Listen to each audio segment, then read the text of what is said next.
Welcome to the Whiskey Chasers, where we talk about our passion for whiskey and its history, either amongst ourselves or while interviewing distilleries, all while enjoying a glass. I'm Steve. I'm Nick. And I'm Chris. Please enjoy responsibly while enjoying this week's episode of the Whiskey Chasers. Welcome, everyone. We're at Iron Vault Distillery in Galion, Ohio. So up around Bucyrus area, if that means anything to you. We've referred to it as Bucky Roast. Where in the hell is Galion, Ohio, right? Yeah. And like, where's Waldo? Right, exactly. And who do we have with us? Rob Hudson. Rob Hudson. You are the Master Distiller? That's what they call me. That's what they call you? All I right. said head hillbilly in charge, but it's close enough. So And how long has Iron Vault been around? since 2017. Okay, excellent. And who started the place? John and Sam are the original owners. Lori, John's wife, also involved. They kind of started as a kind of like the rest of us. They started on the less than legal side, playing around in the apartment and making a little this, making a little that. And then once they figured out exactly how illegal it was, yeah. Once you light the fires, it gets a little testy. They talked about it and decided to open a distillery. And if you know anything about opening a distillery, it's not the easiest thing in the world. You know, you have to have your equipment in a brick and mortar building before you can get your licenses and stuff like that. But they got a good deal on this building here, and they started buying equipment, signed up, and it's been here ever since. We make it really easy for distillers to start up. That's what it sounds like, yes. Yeah, not a whole lot of hoops to jump. No, yeah. You just have to have all your stuff before you're allowed to become a Right, distiller. exactly. Whether we let you or not. Right. We can't let you do it illegally, but we need you to have the equipment first. Right, yeah. You Then have to we have can all the decide if stuff we that want to you're make not it supposed legal. to have. Right, yeah. So do you know how the name Iron Vault came about? I mean, it seems like a very unique name. Yes. Couple different things. For one, Galion, Ohio was known for a couple different things back in the day. Galion Ironworks, originally, they wanted to call the distillery Ironworks Distillery. There was a lot of metal and stuff done in this town, roofing, sheet tin, things like that. Galion Ironworks was one of the big industries here in this town. But ironworks.com was already tied up from something else, blah, blah, blah. Another business that is synonymous with Galion, there used to be 5 or 6 gray vault businesses in this town. Kind of odd, but, and actually this building here was owned by Longstreth Memorials. They made headstones here for years. Actually, some of the old pictures up there, you can see there's headstones and things right there. So it's been synonymous in this business. They just decided to do the Iron Vault Distillery, not really wanting to put a gray vault or anything on the logo. The designer or whatever come up with the bank vault. Just kind of a twist of things, but kind of the way it took place. See, I always pair the vault with the bank, and maybe that's because the logo. And that's kind of the way it goes. And they'd rather you did. Right. Yeah, I'm sure they do. Yeah, absolutely. It's a good logo. I like it. It is a good logo. It's a nice looking bottle, like the label itself with the curved tops and everything in it. It's a nice label. I told you we fight like a bunch of old married women.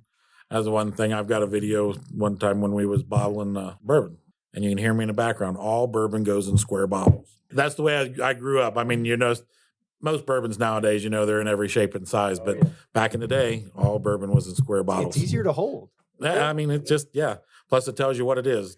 Right. Our bourbon's in a square bottle. Yeah. Everything else is in rounds. Right. It tips over. It just stays where it's at. And we've got in front of us, though we're trying, the original, what you guys kind of, when you put out the bourbon. Your first bourbon. Yeah. First bourbon that you guys put out. Probably our first thing other than clear. It's our quote-unquote standard bourbon. Like I said, standard mash bill, yellow corn, barley, rye. The originals, like I said, were all aged in small barrels, so they probably didn't make it much over about 18 months. Now everything that's coming out of the 53s is right around 5 years. If we can get them a little longer, if we can wait that long, they do. But yeah, we still have roll some small barrels through too. Is that what's in this? Is the 53s, the barrels? Actually, this might be one of our fill-in small barrels because it's got a different label on it. Okay. If not, they would say straight on it, but this has got an age statement on it. It says at least 12 months on it. So I figured, it was a probably lot of small. that, it says at least 12 months, and it's probably sat out there for 2.5 years. Right. It's just the labels we have. It makes it above 12 or 18 or whatever. Right. Burning up them labels. I was gonna say it's got a lot of flavor for it. Yeah. And what's funny is we were talking before that this is kind of your everyday drinker. Yeah. But it's actually got even more flavor for me than what like I would consider an everyday drinker. That's why I hate to call it a standard pour because Yeah, it's not standard. very flavorful. No, it's good even for I would 90 take it for proof. a standard. Yeah. It's very good. There's a lot going on. And this doesn't have red corn in it. This is just the yellow. Just a standard yellow corn. Now, you started doing this just playing around in your garage kind of deal. Have you done master distilling or distilling for any other company? Is this your first gig? No, this is the first time I've been quote unquote called a master distiller. Yeah. Okay. I tell people I don't have a degree in this. I've got a pedigree. Okay. It runs back in the family a little bit. I like that. People ask me, I think when you asked me if I was taught. I was taught a lot of lessons as a young man. Did I listen to any of them? I was a We rarely very do. strong-willed young man. So every lesson that I was taught, I probably had to turn around and screw it up and learn it for myself anyhow. So no, there was a lot of life lessons that it probably kicked into my head now that's like, yeah, now I understand what they were telling me about this and that and things like that. But I probably had to turn around and screw it all up in the back and at home a couple times before I actually believed them. But yeah, so yeah, there was a lot of learning, a lot I had to learn on my own, but combination of both. It's the best way to learn, though. Yeah. It is for us strong-willed people. Yeah, exactly. I got a feeling that kind of knowledge and that kind of learning has definitely helped back here because we talked about there's a few different ideas about barrels, right? Barrel will cure all, age, time, that makes a big difference in creating what we love and what we're drinking right now. But a lot of that comes down to learning. Oh, yeah. Yeah. No, I mean, I go back and I think of things that I was told. Yeah. Good in, good out. It's only going to be as good coming out as what you put into it. So I'm not going to put something that's questionable in there. The better stuff you put into the barrel, the better stuff that's going to come out. So it just makes sense. Yeah. It's not one of those things you have to fight or even try. It just makes total sense. Why would you try to put, oh, well, maybe it'll be okay. I don't want to wait 5 years and be well, it's okay. And when we were talking back there, you mentioned that, you try to keep everything local as much as possible, but you're not going to sacrifice the flavor on that fact. No. And so, we talked about some of the grains that are hard to get local. And I mean, and you can, but like you said, there's flavor profiles and stuff that if you're going for, you want the best in it. There's a few things you have to outsource. You're going to do it. We're going to support as many local people as we can. But when it comes down to a finished product, you're going to go for the best. Yeah, you can't limit yourself. No. You guys definitely do try to support local. Or you got a coffee here that's a local roaster that you guys are combining with. You got Cooper's Mill that's over in they're in Bucyrus. Yeah. And Soap. Our big Soap, mixers there are made out of Mansfield, Ohio. So So keeping things local as much as possible, which is always good to support around. You get that feeling here too. Yeah. It definitely feels like a local spot, very much hometown kind of community. yeah. Galion being a small town, it's very tight knit. With it being such a small town, I know people listening are privy to what we talked about earlier and the conversations we had, which were really good. I wish we were recording them. But one of the things you talked about was at one point there was a discussion or debate. Do we get some sourced barrels to try to expand, to try to grow? And you guys are, I have a love-hate relationship with craft distilleries because they're normally really good, but they're normally really small and really hard to get your hands on. But what you guys put out that's yours is really, really good. Did the fact that it's such a small town here play a factor? And you wanted to say, hey, there needs to be some pride aspect in this. Right. Oh, it most of it's a moral dilemma if you want to grow and be big and source and things like that. Like I said, it's a pride factor. It's nice to know that everything we make is made right here. It was made by us, nobody else. The Galion factor, I'd say not so much. Even though it's a small town, you'd be surprised that I talk to people every day and tell them what I do on a weekend, and they'll be like, "There's a distillery in Galion, Ohio." They don't even I know people that live in this town. They're like, "There's a distillery in Galion, Ohio." I said, "You know where Wendy's is? You've been by it 1,000 times and didn't even know it was here." So yeah. I mean, it's a small little treasure. You'd be surprised. Downtown's not what it used to be. I mean, in any little town, that's the thing. There's bypasses. Everybody drives around anymore. Not everybody runs up and down through the middle of town like we used to. I mean, even as kids, we used to hang out up in the middle of town and things like that. You meet all your buddies, but yeah, it's just a little different day and age. I was telling people that we're coming here for the interview. And I said, we're going to, I think it's Galion, Ohio. And they said, you mean Galena? I don't think Galion's a thing. I was like, no, I'm pretty sure that it's Galion. I'm pretty sure it's Galion, Ohio. They're like, I I don't think you're right on that. No, it is. Driving into it, it's bigger than I expected.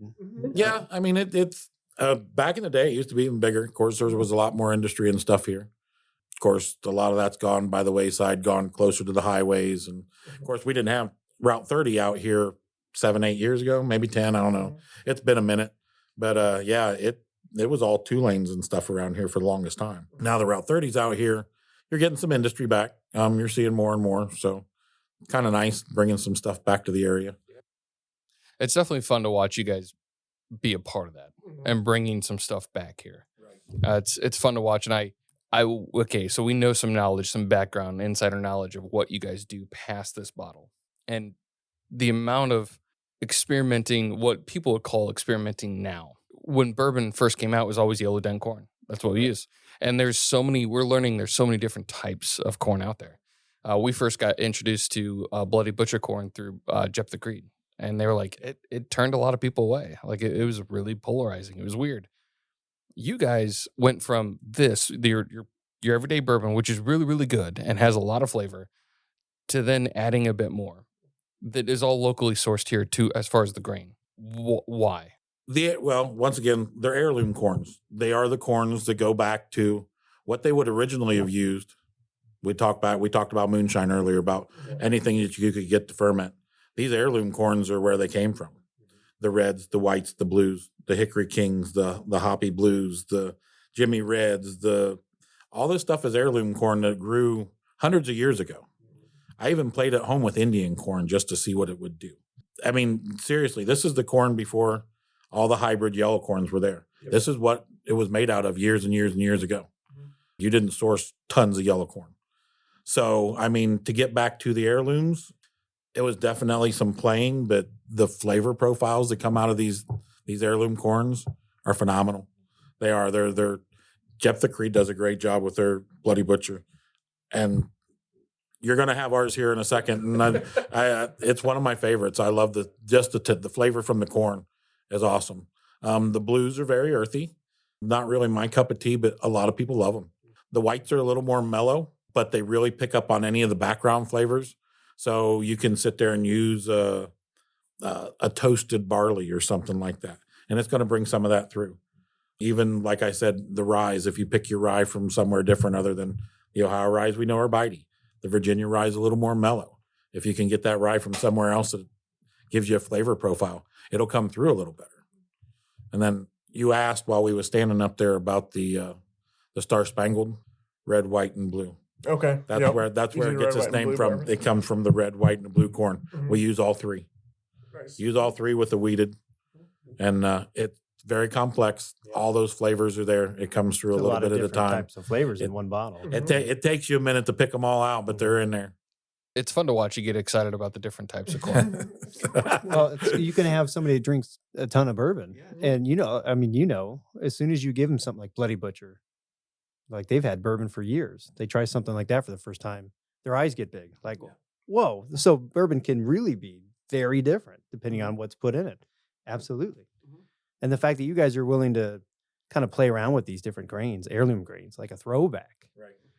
That's awesome. Yeah, like a lot more variation and such a small craft distillery. That's awesome. Yeah, a lot of people seem to be playing around with barrels, and they're trying to do the finishings and all that stuff. But I think that's going to be a big thing this year. That was my New Year's thing, was that it's going to be grains. Going forward is people messing around with the different grains to really try to pick out different flavors and play around with them. So Bloody Butcher was kind of the first big one, I think, that people started playing around with, but there's still not a ton of people that do it, and especially not smaller distillers like this place. So the heirloom grains are a little pricey. Yeah. And one of the ways we get around with, like I told you, it's all grown locally. We have farmers local here that grow it for us. One of our biggest problems is the amount that we have to get. So it's not like we can just get 1,000 pounds of it. And no, when they're out there growing 4 or 5 acres for you, we're stuck with what comes off. So, I mean, I've got bags of it sitting back there that's dried and waiting for us. So, sometimes we have to take a little more than what we want, but it helps with the pricing. And plus, we know where it comes from. The guys around here all grow it for us. So it's kind of the cost of doing business, right? Yep, it is the cost of doing business. And it's fun to hear that because again, we had the conversation prior. We mentioned, you made a comment of we may not be rich at this. We may not become rich off of this distillery, right? And it takes me back to the idea of some of these greats, Beams getting started, the Jim Beam getting started, Elmer T. Lee, these greats within the bourbon world that people now seek after like crazy. They had that same mentality of may not make it anywhere, but there's a reason that we're doing it. It's for people to enjoy. We're going to make it as best we can. And I feel like that just talking about the heirloom grain that you guys use brings that's what you guys do. Like it is very much, we source locally, but we use this heirloom corn. It's expensive, but it does something different. And we're willing to do that because that's what we enjoy. We want people to enjoy it. We want people to experience something different when they have this. And that's fun to watch. I think that's one of the reasons we got so many bottles up there on the counters, because we like to do something different. Yeah. And when we're playing and we find that difference, it's time to release it and get it out there and show everybody. When you was talking about the finishing and stuff too, we've played around with a lot of finishing and stuff in the back. We've used port wine chips. We didn't use big barrels or anything like that. We do it in smaller. You see a lot of our little 1 gallon, 2 gallon barrels. We experiment. We play. We want to see what the flavor profile is going to be. So we've used port wine chips. We've used a little bit of everything. And, we've had a lot of failures. Didn't like them. So, we're not going to play in that. I'm not going to dip my toe in that water and if we're not going to play right. So one thing we're good at is making it and putting it in a barrel and coming out the way it belongs. Speaking of trying something different, let's have some Bloody Butcher. Next round. And this is your Bloody Butcher. This is the Bloody Butcher. So this just swap out the yellow corn for Bloody Butcher corn. This is, the standard bourbon mash is barley and rye. Okay. This is one of our wheateds. Like I said, I'm not usually a fan of wheated, but this is one of my favorite bourbons that we make. Sweeter. Yeah. But that Bloody Butcher is definitely adding such a depth of flavor that it's just playing right off of that kind of that corn sweetness. adds such a note that it kind of, even though the wheat makes it a little more mellow, the corn is just strong enough to come through that they play nice together. That's all I can say. Yeah, I really like that. Has a lot of the vanilla notes and stuff that you're expecting in sweetness, but there is something with a great kind of baritone kind of thing going on. Yeah. It's a great Some depth aftertaste to it. too. Yeah. Kind of lingers on your palate. Now, we hinted towards the fact that you guys have never sourced, but you're putting out some good product. And we've seen a few different distilleries kind of do it like you guys are doing it with smaller barrels. Now, I'm curious, did this come out of a smaller barrel or did this come out of a 53? Originally, these were coming out of smaller barrels. Okay. Actually, no, I know exactly where this one came out of. We was talking about those 20-gallon barrels back there. This came out of a 20. It actually probably sat longer than what it sat. A 20, surface to area ratio, blah, blah, blah, all the volume should be done in less than right around 2 years, 20 gallons, somewhere in there. This one sit about 3.5. So we lost a lot, but the flavor profile came out really, really good. It's one of those, we kind of misplaced barrels every once in a while or whatever and thought, oh, wow, this thing's It's been sitting here for a minute. Been here for a minute. So, yeah, we rotate a few things and found it. And it's like, sometimes you get a little lucky. But, this one sat a little longer than normal. That's how the color. I've never understood, even though the red corn, if you can look at that and see it seems redder than, I don't know why. It distills out clear. It sits in a barrel just like everything else. But this one always picks up a red tint to it. Yeah, because I think red corn, it has to be, it comes out amber color like that too. But yeah, bringing up the still, distills like everything else. It all comes out clear. Yeah. It goes into a charred oak barrel. It should come out looking just like everything else. I always thought, well, maybe it's the label, but these things get a red tint to them even before we put the labels on them. It's what was that word? Molecular. Yeah, molecular. The fancy word it's a that we fancy used science earlier. word. Fancy science. So, with you guys not doing the same size barrels each time, you've grown over the years, right? When you guys pull them off and bottle them, what are you looking for? Are you looking for everything to taste the same or looking for a similar palate along the way? Like I said earlier, they're all the same. Well, every product has the same mash bill. So they're going to be similarities. Are we going to be like the giant distillery that pulls 80 barrels and mixes them together and says, this is our flavor profile? Never. They sit back there once they hit their quote unquote age, and we will test them until they are at the maturity level that we like. Once it gets to a flavor profile that we're proud of, that we think is good enough to put in a bottle, that's when it goes in a bottle. It will not be 100% like the last bottle we bottled, and probably won't be like the next bottle we'll bottle. But as long as that flavor profile is good enough and we're proud enough to put our name on it, that's when it's going in a bottle. It does provide a lot of variety. Right. Yeah. But I do enjoy that. And that's why I said when I say everything we do back there is a small batch and a single barrel, when we're dumping barrels, it's a single barrel. We just don't put the big giant name on the label. It's just a buzzword for the giant distilleries. It's marketing. Yeah, marketing for the giant distilleries, but it's everything we do. That's our daily work back there. Speaking of giant distilleries, they all use limestone water, and it's all perfect, right? Of course. Yeah. We Chris and I actually got on this conversation probably around Christmas time about water and the significance or insignificance when it comes to distilling. The impact it doesn't has. matter or not. You brought up a point back there that when you are doing the mash, it is local water that you're using, but then you're proofing it down with something else. Right. Why? Mash wise, like we talked about, the reason they use the limestone water down south and things like that, because it has a lot of mineral content into it. Yeast loves that mineral. They love the magnesium. They love the calcium. They love the stuff. When we do our mash starters and stuff like that, when we do our yeast starter, we add multivitamins to it because it adds all that stuff back into the water. Our local water is hard. It's Galion city water. Comes straight out of steel pipes. It's probably been down there for 80 years. It's probably got plenty of iron, got all kinds of calcium, magnesium, all this good stuff in it. The yeast love it. I mean, it starts out at a high pH. We ferment through it with no problems whatsoever. Now turn around and we go to the other aspect of it when we're proofing stuff down. You got a nice clear spirit. You go into that nice clear spirit or whatever with your proofing water that comes out of Galion city water. You have calcium and magnesium and all this stuff. Well, once it hits that alcohol, it separates. And you end up with little white floaties and all bunch of nasty stuff in there that you don't want to see. Not that it ruins anything. It does not look very healthy. So what most of the big distilleries and stuff won't tell you is that they have an RO system somewhere. Reverse osmosis, it pulls all the magnesium, calcium, all the chemicals, but the minerals and stuff out of the water. So you're using just basically a pure tasteless water. So you don't get the floaties. And being it's pure and as mostly tasteless as it can be, it won't change your flavor profile. So when you're proofing stuff down, it takes it a little while for it to all blend together, but your flavor profile doesn't change. Where if you're using a spring water or something like that, you're going to add that flavor profile into whatever you're proofing down. So it does make a big difference. That could ruin it. Yes, it's a possibility. We actually done the experiment back there where my mom and dad lived about 7 miles from here. Best well around. I drink that water all day long. We tried spring water, distilled water, their well water, and our reverse osmosis water. Took a clear spirit, proofed them all down the exact same proof. Reverse osmosis is the only one that really didn't make it hot. Or, yeah, I thought my mom and dad's water is the best water I've ever had. I was always taught use the best spring water you could possibly get.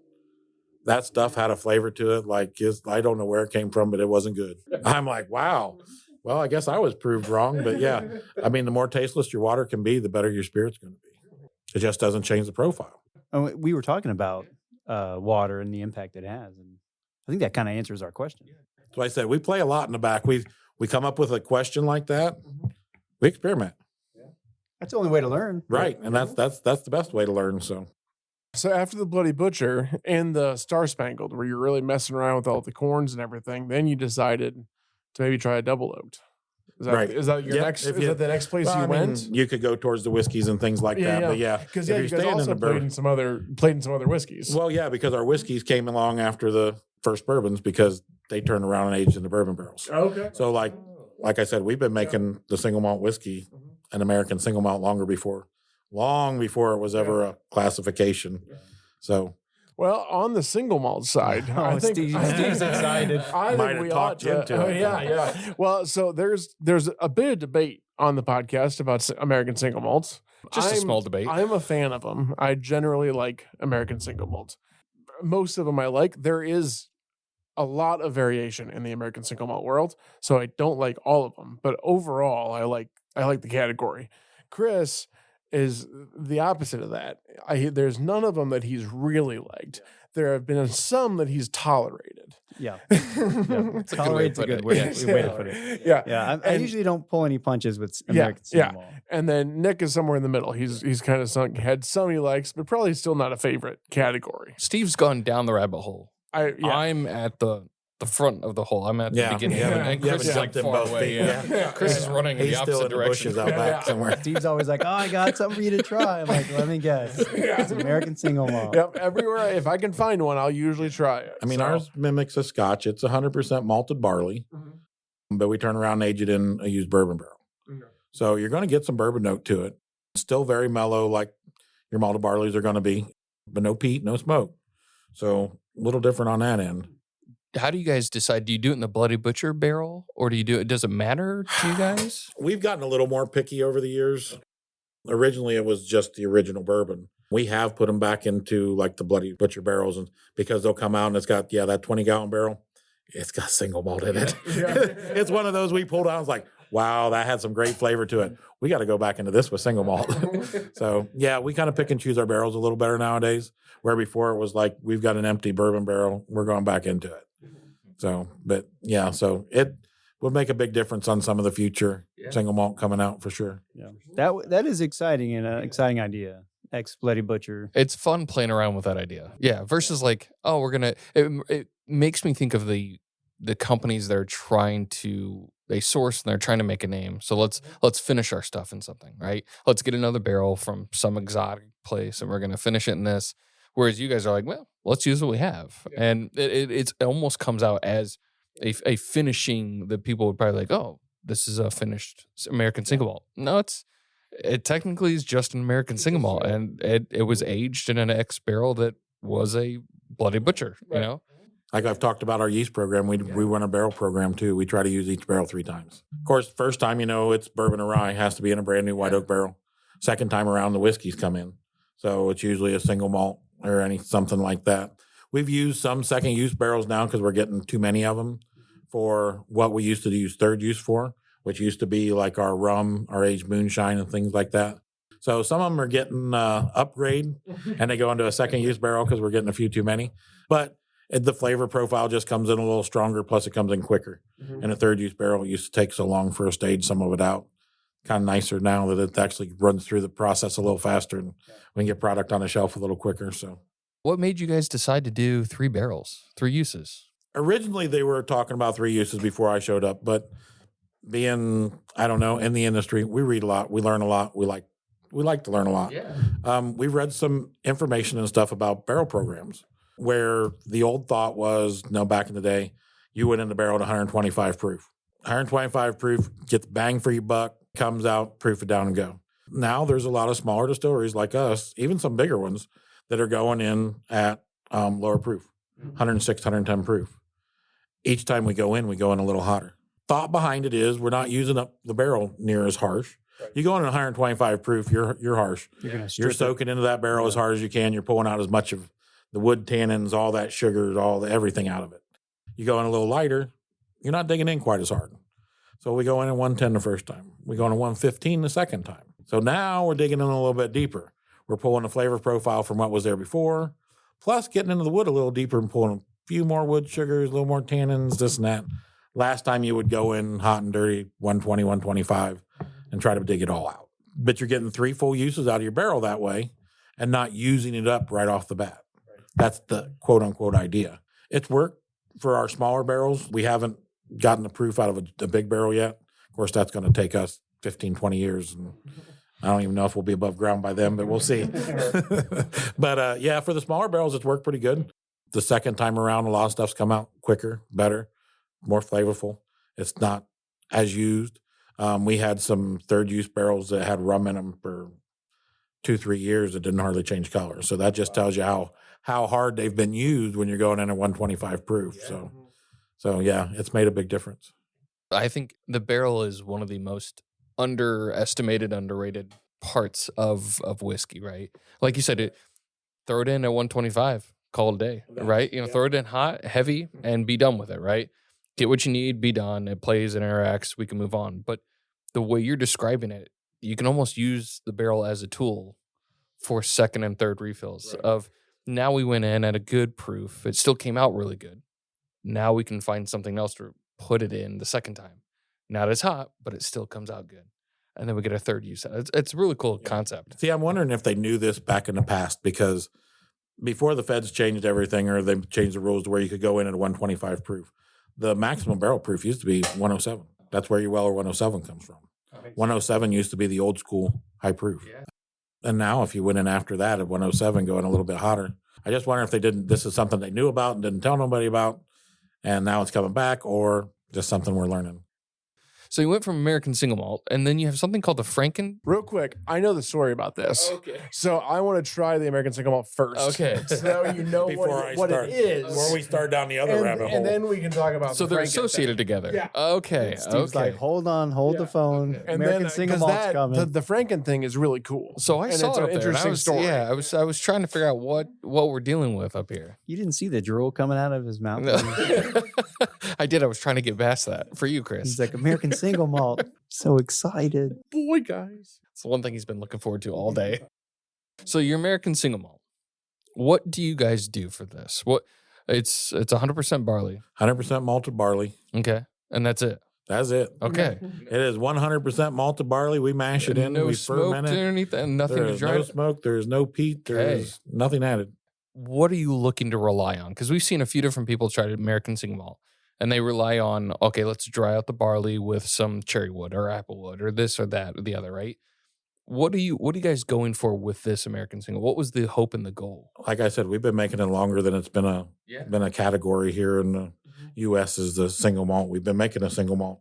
100% malted barley, just like a Scotch, basically, just without the peat and the smoke. Okay. We turn around and age it in a used bourbon barrel. It picks up those bourbon notes, gives it a little bit of a smoky, but the bourbon note's there. When I first thought of whiskey, every time I always heard whiskey, younger growing up, what is whiskey? It is usually harsh, rock gut, punch you in the face. Whiskey is just whiskey. That is not what I think of when I drink this. It is very smooth, smoother than most whiskeys. Of course, I'm a bourbon drinker, so I kind of like the bourbon note in the background too. I haven't seen that he said that he's hated it yet, so I don't know if I've changed him, but I haven't seen him say anything. But he's He hasn't thinking. spit He's it out thinking yet, about. so Yeah, it's he's not thinking the about worst it. one he's had. No, yeah, usually like you'll know right away. Yeah. He normally passes it off to someone else. Yeah, That's the I big- usually can't. Yeah, is it kind of nutty? Yeah. That's where I you're would the say barley. so, yeah. You're getting a lot of that nutty, the malted barley. Typically, what I don't like when I drink a single malt, American Single Malt, is it's in the aftertaste, because usually I like the initial flavors, and then at some point around the middle of the palate, and then towards the finish, I really don't like it. It's like this stale aftertaste is what I always call it. Lingers forever.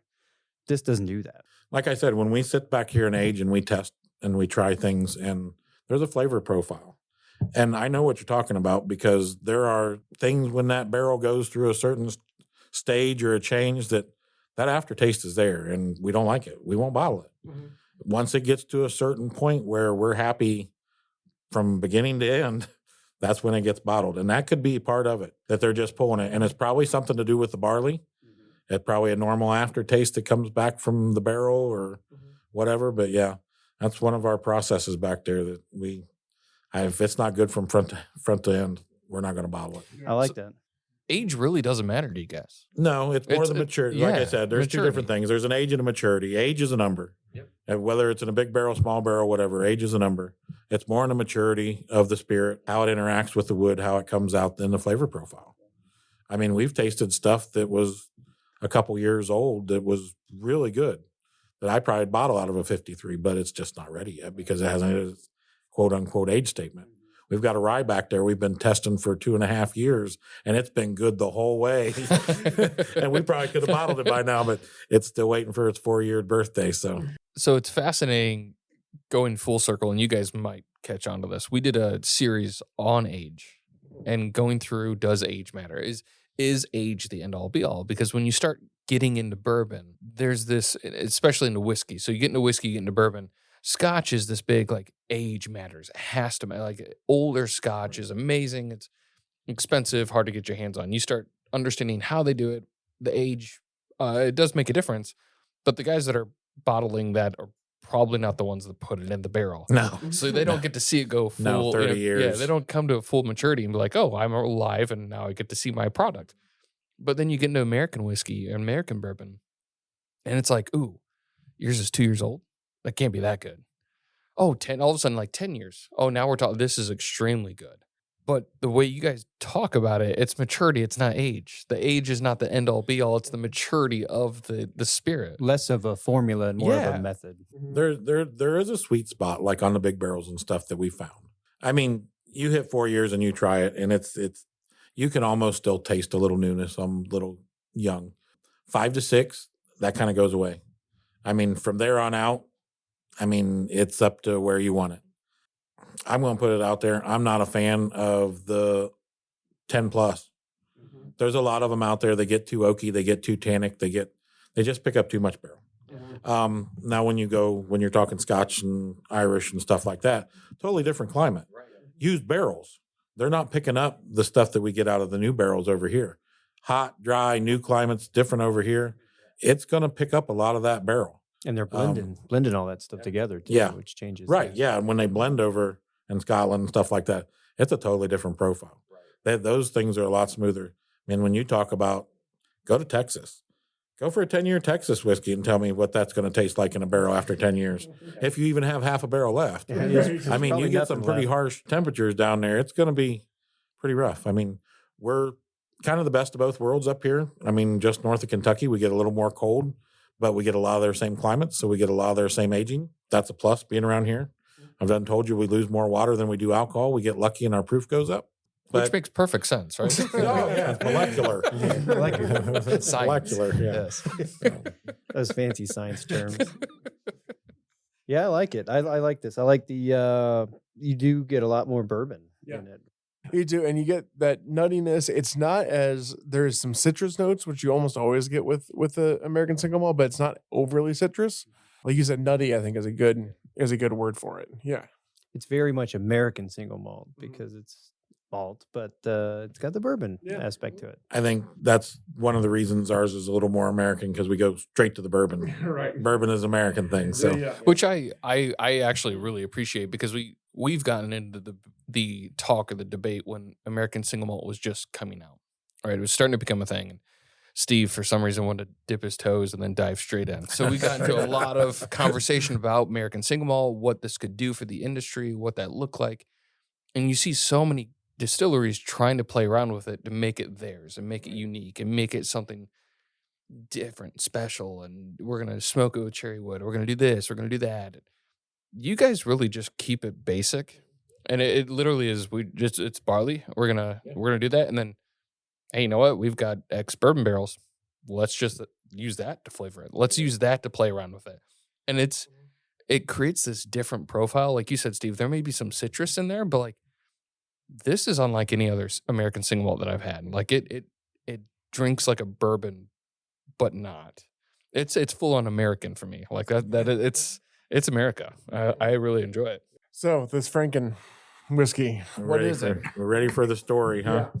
I think I've only seen 2 distilleries name their product with Franken anything. Really? Yeah. What's the other one? Wiggle. Hatfield. Yeah. As a Franken whiskey. I did not know that. Okay. I wanted to call this Franken whiskey, but when doing my research, Hatfields has a Franken whiskey, and I didn't want to step on his toes. And I mean, I probably could have asked, but I mean, I wasn't going to go down that route. And I thought, okay, we'll change this to a Franken blend. This has been on the shelf for a little over a year because I just reposted on Facebook. And in that year, you can see it's already took top of its class in the anything goes category at the U.S. Open Whiskey Championship. Sorry, when I saw that originally up there, I was trying to figure out how this was related to golf, and I just assumed it was the green on the label because it's the first thing I think of for the U.S. Open. And I was like, how does this have to relate to golf? You see the little barrels. We talked about our experiments in aging and some things like that, and not all of them turn out well. And that's kind of how this came around. We had a couple of 1-gallon barrels we were doing experiments on. One was a bourbon, and one was a single malt. We were using the port wine chips. We were using some other chips. I think some sugar maple and this and that. And we created 2 shit whiskeys is basically what we done in 1-gallon barrels. We were just going to pour them down a drain, start over, or try something different or whatever. And once again, I said we read a lot. And At the present time, I was really starting to get into Scotch and the Irish and the blending and reading on all this stuff. It amazes me how they take 100 barrels out of a warehouse and make a flavor profile and hit it every time. So yeah, stuff like that amazed me. And I thought, well, why not? I'm going to pour it down the drain anyhow. Let's just see how we blend this. So without measuring anything, I dumped both those barrels in that 5-gallon stainless back there. And what I created was a very neutral. I mean, I had 2 shit whiskeys. They had some nasty flavors to them. And what they did is they neutralized each other when I poured them together. It was very pleasant. I mean, it wasn't anything to write home about. Didn't have spectacular flavors to it. But it's very neutral, very drinkable. It was a whiskey. It's like, wow, I don't know where this came from.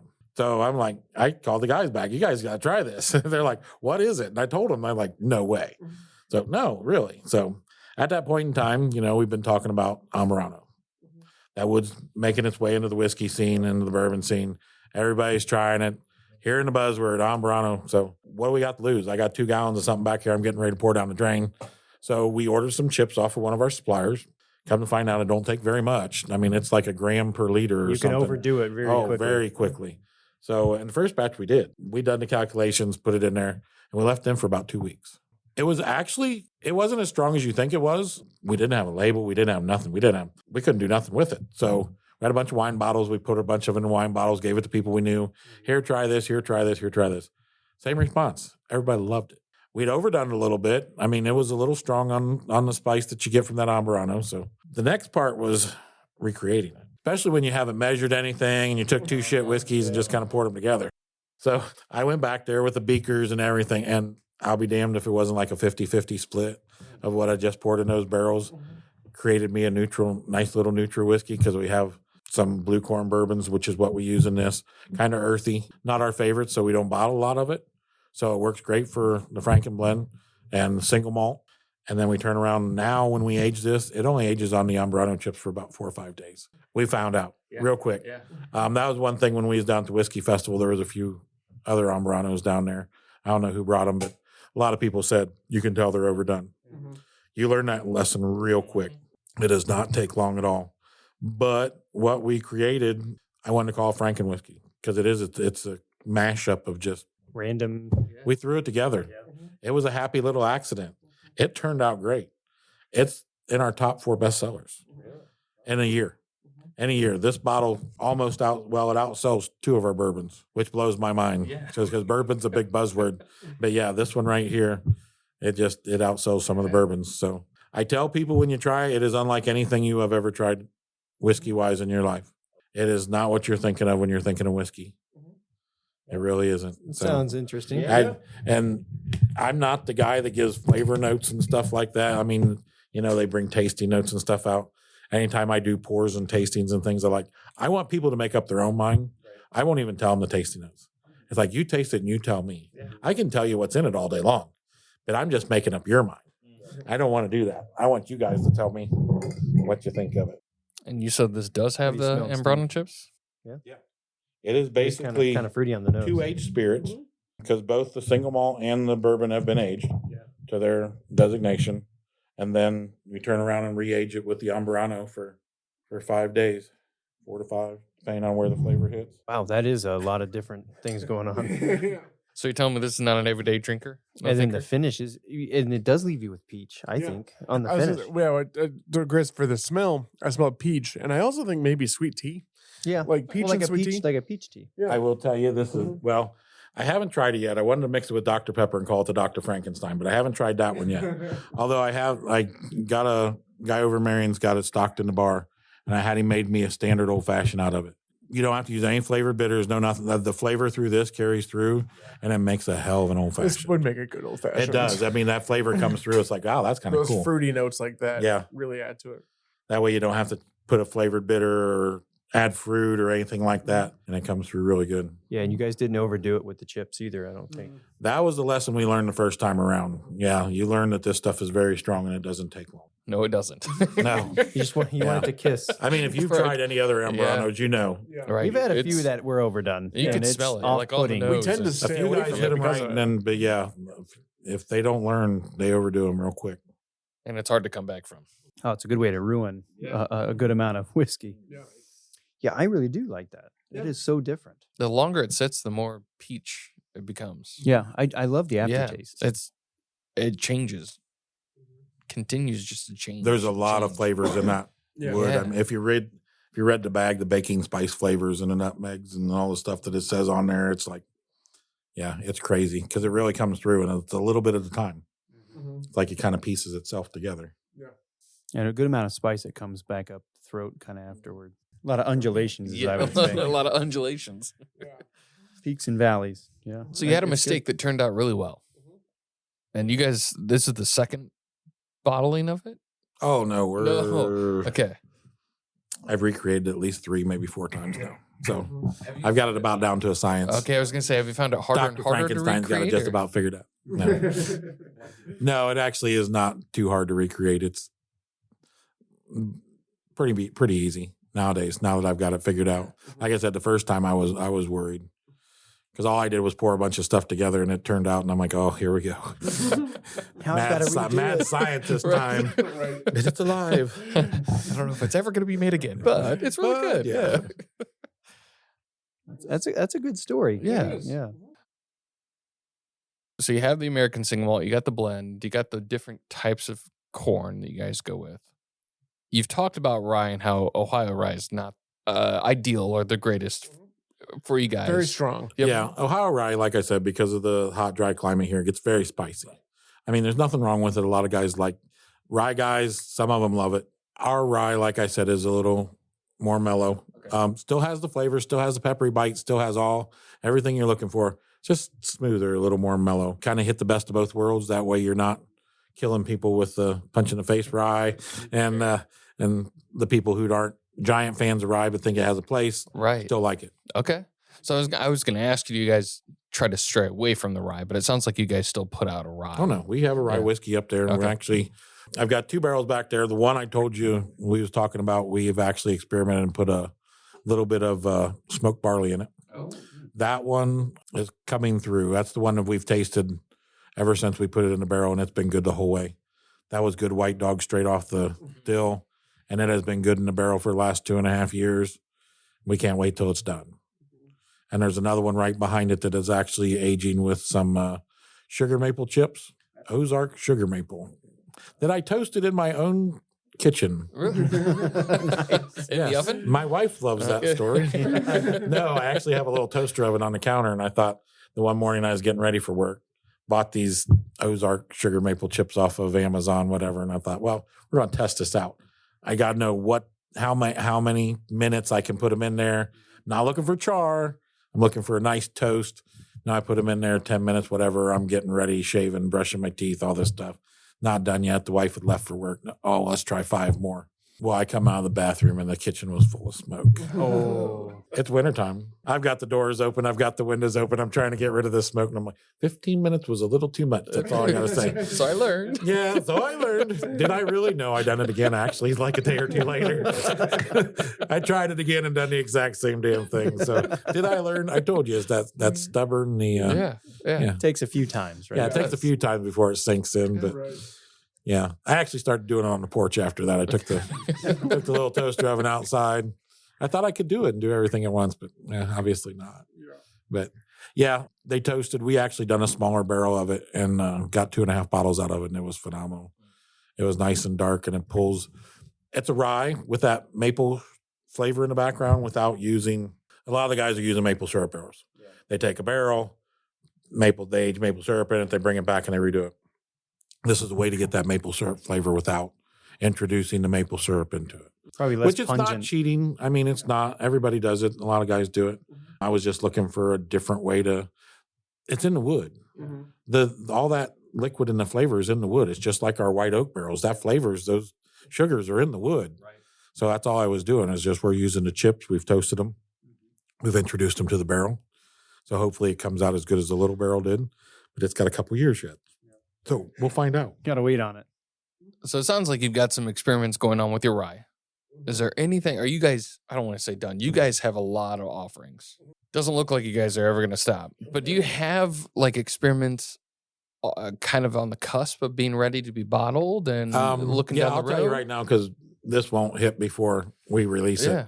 Like I said earlier, we've been using Jimmy Red. That's another red corn. Compared to the Bloody Butcher, Jimmy Red is a little sweeter, has a different profile to it. Our first barrel just got dumped. It is back there. Actually, I can go back there and bring the taster up if you would like. Oh, We're waiting on the labels for it. Yeah. It was supposed to be our January release, but we haven't got the labels for it yet. But it's ready to sell. It's a sweeter. We went weeded with this one. We kind of used the same mash bill that we did on the Bloody Butcher. Totally different flavor. So I've got to thinking we're going to use a standard mash bill with it and go to a barley. You'll see when I bring it out here.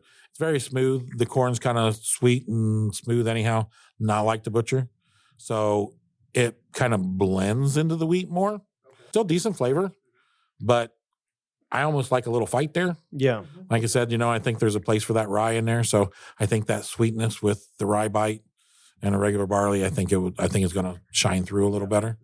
But yeah, let me go grab that. Okay, now this one was in a 5-gallon barrel for almost 2 years. A little longer 5 than it should gallon have in been. 2 that's years. a That's a long long time. time. Oh, yeah, it's a long time for a 5, but it just wasn't hitting the flavor that we really wanted. And I don't know if it's because of the wheat. Like I said, it was a little more mellow than what I was expecting. But we finally got to a point where I think we all liked it. It's got a lot of flavor on the nose, like more than I would expect. After Very what he- chocolatey. Yeah. After Yeah, what the he- Jimmy Rig comes out it's like I said, that corn is a lot sweeter than, it reminds me a lot of a yellow corn. Oh yeah, I see what you're saying. Yeah, compared to the Butcher. It's almost like it's not going uphill; it's going downhill, but not in a bad way. Like it's hiding into the wheat. It's very sweet. Yeah, very sweet. it blends Yeah. instead of, like I said, the Butcher stands alone on its with the wheat. But I can That see a one lot of kinda- people liking this that maybe don't like anything too, air quote, aggressive. Yeah. No, that one's very mild. Or Offensive. offensive. Yeah, we like this to is- say. That's fascinating to me because we hinted or talked briefly about everyone using yellow dent corn. That's like the standard. Right. You want things to taste like bourbon, yellow dent. You start getting into these other heirloom corns, and it's like you created a whole new product that no one else has ever thought of, and you're like, it's still corn, Right, it's still corn. It's still And corn. it, like he said, it's like a throwback Yeah. to how they were doing it. Probably. Right. Like, this is what's to hand. This is what we're going to use, kind of a thing. Well, it's we had talked about briefly, mentioned before the podcast about moonshine, right? And Right. some people they get up in arms about, well, you can't really call it moonshine. That's not true moonshine. Moonshine was just whatever you had on hand and you created. True moonshine's made illegally, blah, blah, blah. Ours is a specialty product or whatever you want to call it, but they allow us to call it moonshine. But true moonshine was made out of anything that you could get your hands on. If you could trade for a 50-pound bag of corn, or you could get some molasses, or you could get a bag of sugar or beets or apples or anything that you could get to make some sugar or make some liquor and ferment it, and away it goes. It became moonshine. What I love is the fact that bourbon came after that. And the rules were, hey, it has to be at least 51% corn, not Yep. yellow dent corn, Nope.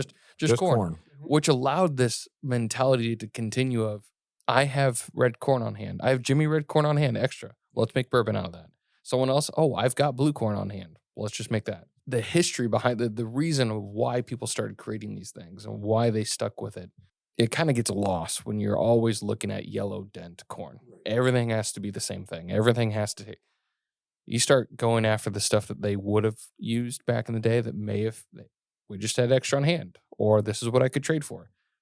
It changes that idea drastically, and I love it. It challenges the idea of what is bourbon, what is American bourbon. And that's we talked about that too. That's what the good ones at least, the craft distilleries are capitalizing on that aspect of it, because you're not getting that from the big players. And I think anybody that's been in the bourbon game for a while, as long as we have, you get very, I don't want to say tired, but it's like, okay, we've seen this before, and all these different variations and iterations. That's why we're so big and Craft, Steve too, yeah. craft. Yeah, we love craft because these, guys like you, they're putting their heart and soul into this stuff, and they're wanting to chase the flavor profile. They're not looking for just the formula and to sell and the numbers. They're putting a lot more into it. And they're using ingredients like this that have meaning and different flavors. And that is what is so exciting for me. When you're talking about whiskey or bourbon, it's craft. I think that's where it's going. It tells a story and takes you back to what bourbon was, what it started out as. And what gets me excited, I kind of have to laugh inside, is we talk about how much we love craft and that story that you guys are telling and not even recreating, you're just retelling the story that's been lost In your own over way. time. The big thing that has started to come to market that we talked about, talked about, was this idea of uncut, unfiltered, or like barrel proof or foolproof, and they want more strength. After a while, when you're drinking the same old bourbon, the same old yellow Corn, same flavor profile, the only thing you can play with is higher proof. And at that higher proof, we make it more flavor. You guys did an uncut barrel. It doesn't sound like it was on purpose. None of us here are real fans of high proof. Okay. I mean, there's a point to it. I don't mind 110, 115, as long as it's a good pour, it drinks nice. I don't even mind 120 as long as it doesn't punch me in the face. There's a lot of them out there that are 110, 115 that are just drinking turpentine. They just smack you upside the head. But that's not me. As long as it's a good pour, it's got great flavor, and it goes down decently smooth, I expect the proof to be a little warm and things like that. But yeah, we're not high proof drinkers. We bottled and bond 100 proof and down. That was us all day long. Do you think you'll recreate that uncut? Do you think that might be something that sneaks back in as an experimental from time to time? We're looking for another one. It was a gift from the whiskey gods, is all I can tell you. It was literally going to be our next proof down 90 proof bourbon. It was the next barrel in line to be proofed down. And like I said, it was up on top back there in the corner. I crawled up on the 6-foot step ladder with a turkey baster because it was down we couldn't hit it with a little pipette, had to have the turkey baster. Didn't have the whiskey thief on me. So we reached down in there and pulled it out and passed it around. We tried it, and I'm like, it was phenomenal. The flavor was wonderful. And I figured it lost proof. It went in the barrel somewhere around 120 proof. I figured it was down to 115. Nice, smooth. Flavor was awesome. And we started talking. I'm like, we might not want to water this down. I mean, I can't bring myself to put water to it. It tastes too damn good. We might have to apply for a label and just go for something close. Well, when we run it through the digital back there, it come out at 130.8 proof. And I said, there's no way in hell. I continued to pull samples off of it and run it through the hydrometer. And sure enough, it was 130.8 proof. It does not drink like 130.8. We had to wait an extra 6 months to get label approval because we done a write-in label on it so we can do it again. If we ever fall across another one of those barrels, it's just perfect. But yeah, it took us another 6 months to get the label approval and everything and bottle it before we done it. And that is by far one of the best barrels that we've ever had. And we're praying we find another one. Watching you get excited about it, right? You just light up about this idea that it wasn't on purpose and it wasn't what you guys normally go after, but it met the requirements, right? It met what you guys are looking for. Do you find yourself wanting to hunt after that moving forward as like the experimental, the one-off? Like this means a little bit more to you than like the happy accident. Yeah, the happy accident means a little bit more than the other stuff. I mean, I'm sure if you let them go long enough, it's like, all the distilleries have their honey hole. A lot of them, if you've read Blanton's, where Blanton's come from out of the distillery, there's a honey hole. That's where those barrels come from. There's something about the aging there. There's something about the temperature. There's just something about everything. I don't know if it's the top where we got it from. I don't know if we just got lucky. We're going to continue to look. When we get one, we'll bottle it again. Yeah. When this one's gone, I mean, we're not just going to pull one and bottle it just because it's proof. If it doesn't hit that flavor profile, it's not going in a bottle. And it won't be, I'm sure it probably won't be 130.8. It might be lighter. I doubt it's going to be heavier. Right. If it does, we'll get, like I said, that was just the whiskey gods were smiling on us that day. And maybe we'll get lucky again. There's more back there waiting to be bottled. The one we thought was going to be it. It's going to be our 8 year. That one's going to take a minute, but we got a couple more back there. It's possibilities, but yeah, if we get one just right, it'll be our next uncut, but we can't promise that one. And I won't promise that one. I mean, I don't know if we got a honey hole. I don't know if we're going to get lucky enough to hit that flavor profile like this one. This one's a flavor bomb all day long. So and I suppose you guys want to taste it. Oh, heck Yeah. yeah. Like to. That's what- Absolutely. Yeah. And now that I've talked it up, you guys are. I know, right? Flavor bomb sounds right up my alley. All for that. Yeah, I always call this one the dessert pour because it's the last one I pour. Is it because of the proof or the flavor? It's the proof more than Okay. anything. Flavor too, because really after this, you're not going to really want to taste much anything else because you're just going to want another one of these. But yeah, I mean, there is something to be said about the proof at 130. Yeah. It's not going to burn your taste buds out, but it is going to change your palate. Wow, that nose. Oh, Yeah. I said straight like butterscotch. Oh, yeah. Like, Like I'm smelling a Werther's right now. Oh, this is good. This is what I think of when I think of buttery. Really? Yeah. Okay. And it is got mean, a lot it of is- butterscotch too, but it's yeah. like that sweet buttery. like It's movie like theater heaven and butter. glass. I Yeah. can't believe that's 130 proof. That's what I said. Yeah. Wow. This is fantastic. Now, I was afraid for the longest time to put it on a rock or do anything with it. I'd drink it straight up. I kept getting told, put it on a rock. It'll hold up just fine. On a big rock, 10 minutes, flavor's still there. No problems whatsoever. Now, I didn't let it go past 10 minutes because I drank it faster. Yeah, absolutely. But no, it holds up well. The flavor stays in there. I was afraid it'd water down too much. Which mash bill is this one? This is our standard, just like that Okay. standard bourbon mash I bill can't that you had from the can't beginning. believe it. Yeah. I It can't changes believe that it. much. Oh, it it's changes incredible. drastically. There's so much more going on in the background. That's like, what? You guys had to change something. That's the thought process. Well, yeah, and it's got so much. And of what's that the age on it? butterscotch. This is a 53 gallon. This one was over 5 years. Over 5. Okay. Might have to look at between 5 and 6. Okay. Yeah. There is a sweet spot right around 5-6 years for these barrels to where they get really good. If you proofed this down, do you think you would have gotten that same flavor that we have from the bottle that we had at the beginning? I didn't want to chance it. Do you think you could have? Do you think it? I think would some have of the even gotten flavors there? would have stayed there. But I mean, at 130 proof, you're adding a lot of Right. water.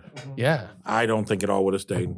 That's why I said when we tasted it, I'm like, it's I think if you mess with this at all, it's not going to be. no, what this it all is. day long was perfect. And it's like, yeah, I didn't want to add nothing to it.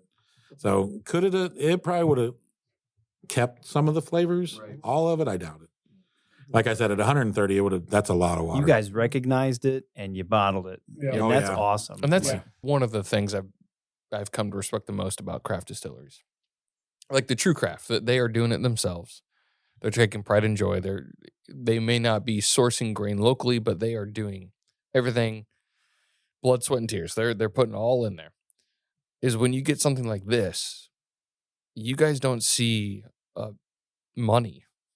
You don't see a money grab of, oh, this is so good, and people want higher proof now. Let's just continue to put this out. Hearing you talk about it, this was delicious. I don't know when this is going to happen again or if it's going to happen again. That doesn't matter. What matters is the fact that it was good now, and we want to continue trying it. It was like you couldn't help but bottle it. Oh no, you couldn't. There's the guys out there that buy the $2,000 bottle of Pappy's, and it sits on the shelf and never gets opened. Good whiskey is made to be shared. That's Yeah, right. that's There will absolutely. always yeah. be more good whiskey. That is You absolutely can make right. more. You always share it. You don't set it on the shelf. You don't resell it. You make good whiskey to share. You're speaking our language, And you share it, yeah. That's how we feel. And that's the beauty about the spirit is it's meant to be drank together. It's meant to be talked. It's meant to be storied. It's meant to be shared over time and talked about. And things like these are once in a lifetime bottles that in maybe a once in a lifetime barrel that you may never we may get never again. get another one, And people are but we're going to remember this one. Yeah, it's for the moment. Yeah, there's some people that go down the hunt for the flavor. And then there's what I like to call the true whiskey collectors and connoisseurs that chase after the moment, the memory, the conversation had from that bottle. This is fantastic. I'll remember the flavor, but I'll remember the conversation that we had along with it, with that bottle. And that'll mean just as much as what we pulled out of the barrel. So I love that. I respect I respect what you guys doing a lot. It's fun to watch. It is really fun to watch and get excited about. And it looks like you guys are now expanding outside of the spirits realm and into wine and ciders and all that kind of stuff. What is that world looking like now? For you? I mean, we're just in the beginning stages of it. Like I said, we got the cranberry wine sitting up there. wine's not my realm. You know, I'm the whiskey guy. I am definitely the bourbon guy here. But yeah, we got the cranberry wine sitting up there. We've played with a few more. We really got our apple cider dialed in. Starting to work on distribution on that in the keg realm. Looking at getting a canning line. I gotta. You have the Neither here space. nor there. It's just kind of in the infant stage, you know. Yeah. It's a little different than the whiskey world. I'll stick to my bourbons, but I did help with the ciders and stuff. I mean, it's a simple fermentation, and I like playing with the flavors. So, I mean, I think that's kind of my realm too. When we sit there and we talk about the bourbons and things like that, the mash bills, and I guess that's what makes me the master distiller. When we talk the Bloody Butcher or the Jimmy Red, and I think I can make that better. I think it would blend better with this grain or that or something like that. I think that's where my palate comes into play more than most. Yeah. The apple cider, we tended to go a different way. Everybody does their cider, like I said, dry like a wine, but ours is a little sweeter. It drinks a lot easier. It doesn't taste like the normal ciders that you get from the cider house or the regular bar or something like that. It just tastes like drinking apple cider. But it's 5 to 6% alcohol, so best of both worlds. It's for those people who don't like the craft beers and the normal ciders and things like that. We went for a different audience. So we did some pumpkin spice that was off the wall. Didn't do too bad. We didn't have all the white girls lining up out front. But It's a we little tried. frou-frou, yeah. We tried. It didn't work. We done a blueberry acai that was not easy to work with. We'll put it that way. It turned out a little thicker than what we planned. That one was a little rough, but that flavor was good overall. We've played with a few flavors, but the apple's a standard. I think it's what everybody goes towards. It's the easiest one to make too. So. And everybody likes it. Oh yeah. And you guys also ventured not just into gin, but then into Aquavit, which is not normal. The Scandinavian aperitifs. Yes. And from what I understand, that's something that you don't mind. You don't like gin. No, I do not care for gin. I do not like that strong juniper flavor. That is not me. I've never liked gin. Not even gin cocktails half the time. When I first started here, I'd never really heard of Aquavit either. But helping make it and finding the history and where it came from, and it's big holiday drink for like around Christmas time and stuff in Scandinavia. Yeah, big around the holidays. Actually, that you'll see the bottle up there on the counter. The little shot glasses and stuff have the holly leaves and stuff. It's the holiday. It's one of their holiday drinks. It's a big drink for them around the holidays. Definitely great chilled. I mean, if you know the flavors in Aquavit, chilled, it kind of, I don't even say, it brings another level to them. It really does, being cold. And you get that kind of a peppermint, licorice, dill, caraway, all that in the background, the fennel. Yeah. It's all in the background. Being cold, it just kind of intensifies it a little bit. So throw it in the freezer. Really good. Yeah. Set it in the freezer, pull it out. And it's not something that you're going to sit down and drink bottles of. But it's something that they do a little shot here and there after dinner, little things like that. Yeah. But yeah, like I said, we've got a decent sized following up out of Cleveland, down out of Dayton. We had about 30 people come in and do a tour from like a Scandinavian club. We had them all in here at one time. It was probably ranging in the ages of 50 to 70. It was a great time. The people were a hoot. They got to see everything we do. I think we were actually running a still that day. Oh, that's cool. We were making bourbon or something, but yeah. They got the full tour. They were here for a couple hours. Yeah. They were great. Nice. And they actually gave us a lot of history on Aquavit itself. Yeah. I mean, they knew the traditions and things like that we really didn't know. And I said, I think we're you said one in Pennsylvania. Yeah. There's us. I think we're the only one in Ohio, and there's one up in Michigan. Yeah. There's not very common. Can't be too many. It's not very common. No. Yeah. No. And I think that kind of fits our niche too. I mean, we like to do different things. We don't want to be like everybody else. Yeah. Everybody else makes clears, and you make this and you make that. We all make it. But yeah, it's nice to have a few different things under your sleeve.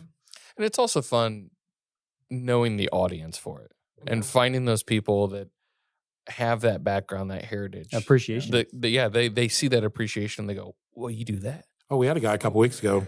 He comes up probably every 3 or 4 months up out of Dayton, buys about 4 or 5 bottles every, because he knows this is where he can get it. Yeah. He'd love for us to be in distribution, but we just don't make enough.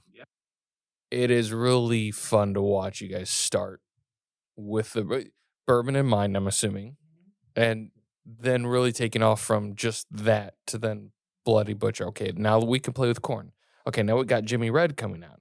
Okay, now let's jump into something else. Let's try this. Let's try that. It's fun to watch you guys not conform to the norm and want to experiment and want to see what can we put out there that others will enjoy, right? That others will find not just enjoyable, but will sit down, have a story to tell with someone and have a drink with someone. It's fun to watch that. I've never been accused of being normal. So. Neither have we. My wife will attest to that. But yeah, no, I mean, it's just one of those things that's just not following the crowd. You know, we just kind of do our thing. And if you come up with something that works, it works. And that's kind of where we've been lucky along the ways, where some things have worked out and you stick with it.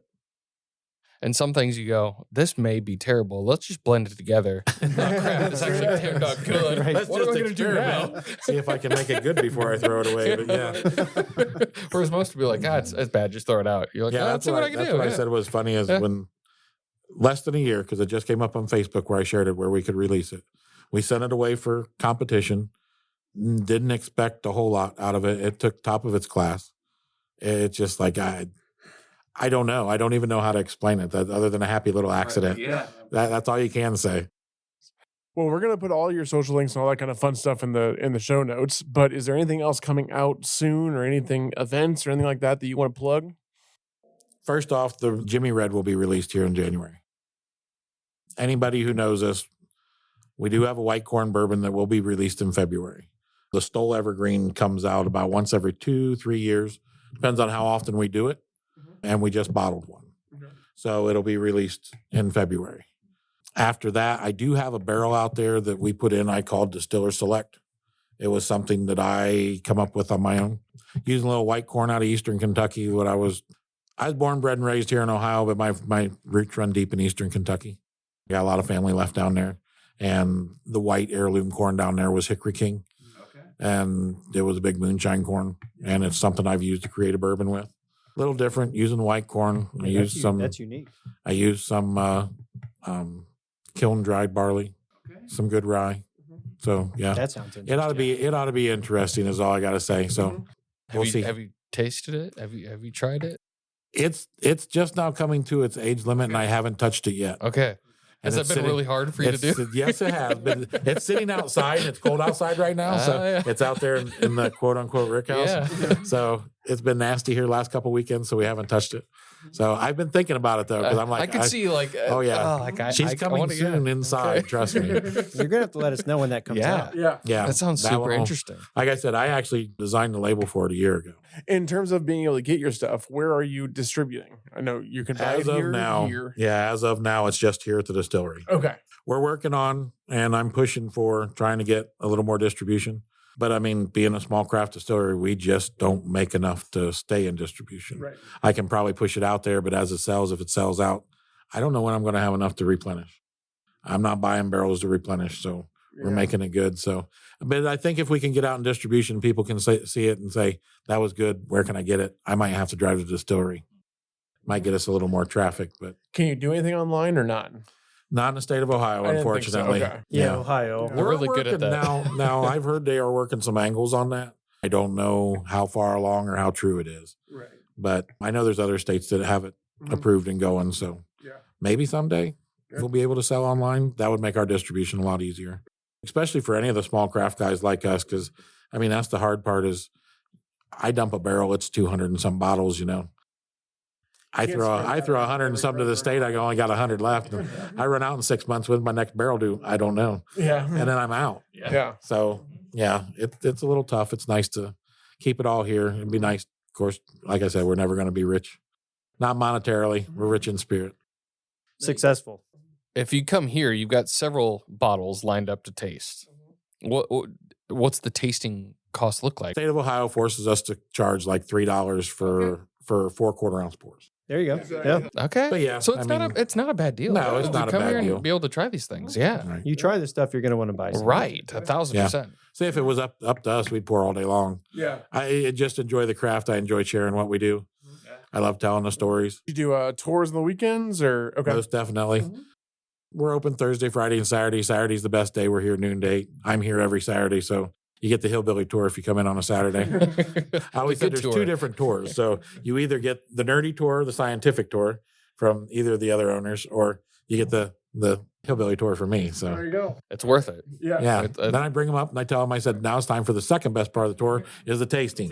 Yeah, you got the best part. Now it's time for the tasting. Now you get the rest. Yeah. Well, thank you so much for Yes, having thank us. you for having us. Thanks for coming, guys. I appreciate you. It's been a blast, and we really appreciate you sharing it all. And hopefully, our listeners can get a chance to get here for you. We welcome them with open arms. Yep. Cheers.